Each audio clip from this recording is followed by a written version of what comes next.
ఫలితాలని ఇంకా దాదాపుగా కొలిక్కొస్తా ఉన్నట్టున్నాయి.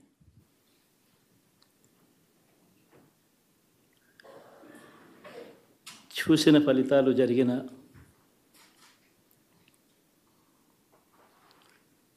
పరిస్థితులు చూస్తే నిజంగా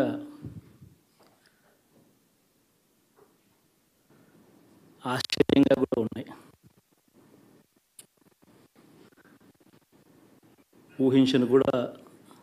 ఊహించలేదు ఇలా జరుగుతుందని, ఇలా వస్తాయని కూడా.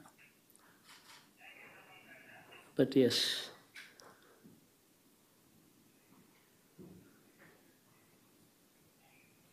అమ్మఒడి అందుకున్న 53 లక్షల మంది తల్లులకు మంచి చేసిన, పిల్లలు బాగుండాలి, వాళ్ళ చదువులు బాగుండాలని తాపత్రయపడుతూ అడుగులు వేశాం. మరి అక్క చెల్లెమ్మల ఓట్లు ఏమయ్యాయో తెలీదు. 66 లక్షల మంది అవ్వాతాతలకు, వితంతులకు, వికలాంగులకు గతంలో ఎప్పుడు జరగని విధంగా మంచి చేశాం. వారి కష్టాల్లో తోడుగా ఉంటూ, వారి కష్టాన్ని అర్థం చేసుకుంటూ, వారి ఇంటికే పంపించే వ్యవస్థను సైతం తీసుకొస్తూ, గతంలో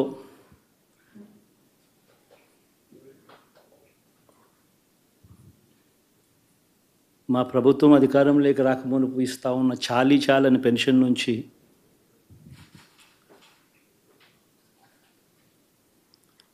ఎంతో మంచి చేస్తూ అడుగులు వేసినా కూడా ఆ అవ్వాతాతలు చూపిన ఆప్యాయత ఏమైందో కూడా తెలియడం లేదు. దాదాపుగా 1,05,00,000 మందికి, పొదుపు సంఘాల అక్క చెల్లెమ్మలకు మంచి జరిగిస్తూ, వారి కష్టాలనే మా కష్టాలుగా భావిస్తూ, ఇచ్చిన ఏ మాట తప్పకుండా అన్ని రకాలుగా వాళ్ళకు అండగా ఉంటూ,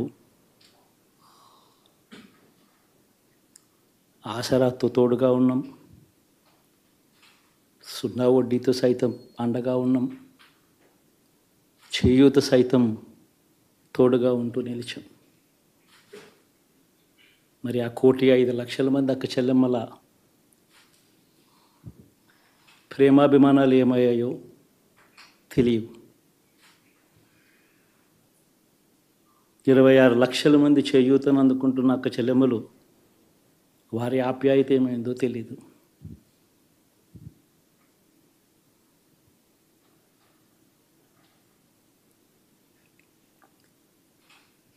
పిల్లల చదువుల కోసం ఏ తల్లి ఏ తండ్రి ఇబ్బంది పడకూడదు అని మొట్టమొదటిసారిగా పూర్తి ఫీజులు ఇస్తూ తీసుకొచ్చి అందగా నిలిచాం. చదువుల్లో ఎప్పుడూ చూడని మార్పులు తీసుకొచ్చాం.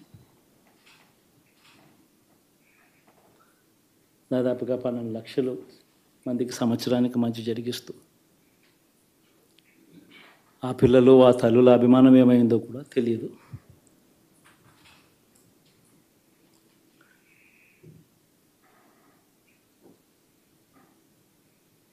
దాదాపుగా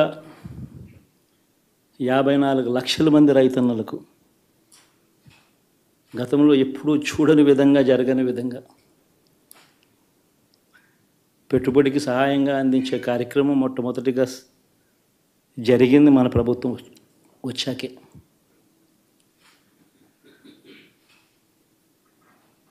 మరి అంతగా రైతన్నలకు తోడుగా ఉంటూ, రైతన్నలకు రైతు భరోసా ఇవ్వడం కానీ, సమయానికే వారికి ఇన్పుట్ సబ్సిడీ ఎప్పుడు జరగని విధంగా సీజన్ ముగిసేలోగానే ఇచ్చే కార్యక్రమం కానీ, ఉచిత ఇన్సూరెన్స్ కానీ, పగటిపూట 9 గంటలు ఇచ్చే కార్యక్రమం కానీ, ఉచిత విద్యుత్ ఇచ్చే కార్యక్రమం కానీ, మరి 1/2 కోటి మంది రైతన్నల ప్రేమ ఏమైందో తెలియదు.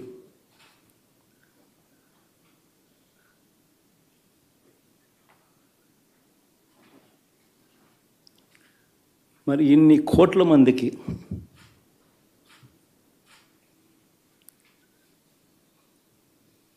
పేదవాడికి తోడుగా ఉంటూ ఆటో డ్రైవర్లు నడుపుకుంటా ఉన్న వాళ్ళు ఆటోలు తోలుకుంటూ టాక్సీలు తోలుకుంటూ ఇబ్బంది పడకూడదని వారికి అండగా ఉంటూ ఓ వాహనమిత్ర, నేతన్నలకు అండగా ఉంటూ ఓ నేతన్న నేస్తం, మత్స్యకారులకు తోడుగా ఉంటూ మత్స్యకార భరోసా, ఫుట్పాత్ మీద చిన్న చిన్న ఇడ్లీ షాపులు పెట్టుకొని నడుపుకుంటూ, చిన్న చిన్న బంకులు పెట్టుకొని నడుపుకుంటూ, చిన్న చిన్న వ్యాపారాలు చేసుకుంటా ఉన్న వీళ్లకు, నా అక్క చెల్లెమ్మలకు, నా అన్నదమ్మలకు మంచి జరగాలని ఆరాటపడుతూ వాళ్ళకు ఒక తోడు, నా రజకులకు, నా నాయి బ్రాహ్మణులకు, నా టైలర్లకు అని అండగా ఉంటూ వారికి ఒక చేదోడు. మరి ఇన్ని లక్షల మందికి ఇంత మంచి చేసి, ఇన్ని కోట్ల మందికి, లక్షలు కూడా కాదు, కోట్ల మందికి మంచి జరిగించి, ఎప్పుడు జరగని విధంగా మేనిఫెస్టో అంటే ఒక చెత్తబుట్టలో పడేసే డాక్యుమెంట్ కాదు. ఒక మేనిఫెస్టో అంటే ఒక బైబిల్ అని, ఒక ఖురాన్ అని, ఒక భగవద్గీత అని మొట్టమొదటి రోజు నుంచి కూడా భావిస్తూ ఏకంగా 99% వాగ్దానాలు అమలు చేసి అంతే చిత్తశుద్ధితో ఆ మేనిఫెస్టోను కూడా అక్క చెల్లెమ్మల ఇంట్లోకి తీసుకొని వెళ్ళి చూపించి మీరే టిక్కు పెట్టండి అనే నిబద్ధత గల ప్రభుత్వంగా పనిచేసాం. ఇప్పుడు జరగని విధంగా పిల్లల చదువులు, పేదరికం పోవాలి అని అంటే పిల్లల చదువులకు క్వాలిటీ ఎడ్యుకేషన్ అవసరం అని మొట్టమొదటిసారిగా ఇంగ్లీష్ మీడియంను వ్యతిరేకిస్తున్న వాళ్ళందరూ పెత్తందారులతో యుద్ధం చేసి సైతం పిల్లలకి ఇంగ్లీష్ మీడియం తీసుకొని రావడమే కాకుండా టోఫుల్, ఐబీ లాంటి కళలు కూడా కలం. ఆ పేద పిల్లలకు అండగా నిలబడాలని, తోడుగా ఉండాలని, వారి చరిత్రలు మార్చాలని, ఎప్పుడు చూడని విధంగా గ్రామ స్థాయిలోనే సచివాలయ వ్యవస్థ, వాలంటీర్ల వ్యవస్థ తీసుకొచ్చి ప్రతి ఇంటికి సేవను అందించే కార్యక్రమం చేశాం. వివక్ష లేకుండా, కరప్షన్ లేకుండా దాదాపుగా 2,70,000 కోట్ల రూపాయల పైచిలకు ఇంటి వద్దకి అందించగలిగాం.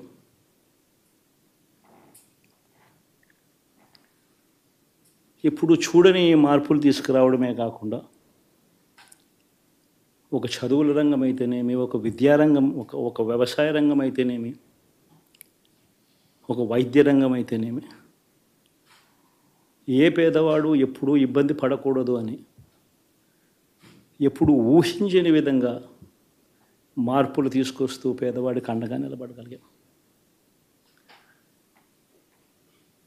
విమెన్ ఎంపవర్మెంట్ అంటే ఇది, మహిళా సాధికారత ఇది అంటే ఇది అని ప్రపంచానికి చాటి చెప్పగలిగాం. సోషల్ జస్టిస్ అంటే, సామాజిక న్యాయం అంటే ఇది అని ప్రపంచానికి చూపించగలిగాం. మరి ఇన్ని గొప్ప మార్పులు చేసిన తర్వాత, ఇన్ని కోట్ల మందికి మంచి జరిగిన తర్వాత మరి అభిమానం ఏమైందో, ఆప్యాయత ఏమైందో తెలీదు.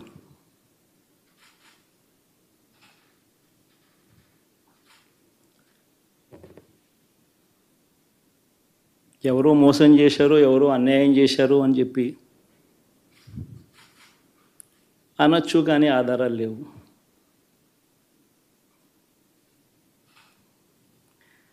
ఏం జరిగిందో దేవుడికి తెలుసు.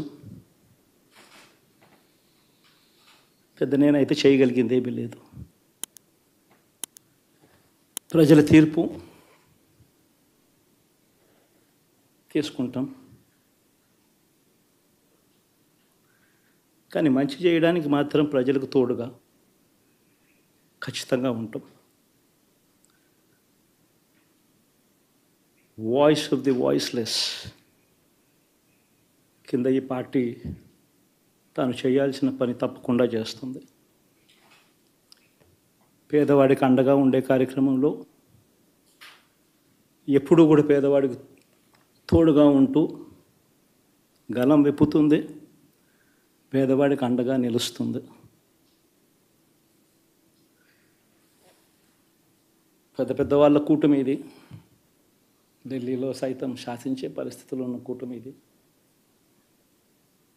ఆ కూటమిలో ఉన్న బీజేపీకి, ఆ కూటమిలో ఉన్న చంద్రబాబు గారికి, ఆ కూటమిలో ఉన్న పవన్ కళ్యాణ్ గారికి, అందరికీ కూడా వాళ్ళ గొప్ప విజయానికి అభినందనలు.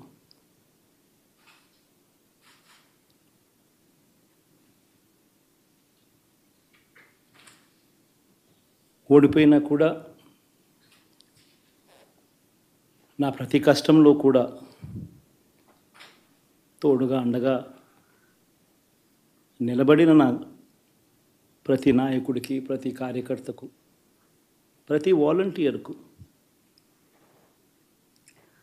ప్రతి ఇంట్లో నుంచి వచ్చిన ప్రతి స్టార్ క్యాంపెయినర్గా నాకు తోడుగా నిలబడిన నా అక్క చెల్లెమ్మలకు, అన్నదమ్ములకు, మీ అందరికీ మనస్ఫూర్తిగా మీ అందరికీ కూడా కృతజ్ఞతలు తెలియజేస్తా ఉన్నాను. ఏం జరిగిందో తెలియదు, కానీ ఏమి చేసినా, ఎంత చేసినా ఇంకా 40% ఓటు బ్యాంకు మాత్రం తగ్గించలేకపోయారు.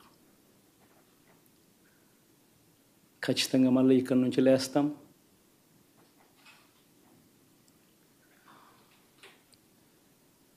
మళ్ళీ ఇక్కడి నుంచి గుండె ధైర్యంతో నిలబడి మళ్ళీ లేస్తాం. ప్రతిపక్షంలో ఉండడం కొత్త కాదు, పోరాటాలు చేయడం అంతకన్నా కొత్త కాదు. నా రాజకీయ జీవితం అంతా కూడా ప్రతిపక్షంలోనే గడిపా, ఈ 5 సంవత్సరాలు తప్ప. పోరాటాలే చేశా. రాజకీయ జీవితంలో ఎవడు చూడని కష్టాలు కూడా అనుభవించా.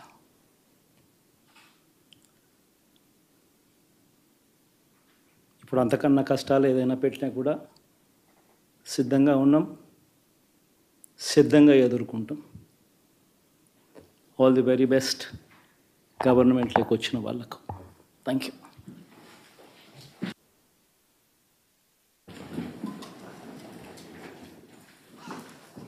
ఎలా ఉండబోతుంది కొత్త పత్ర?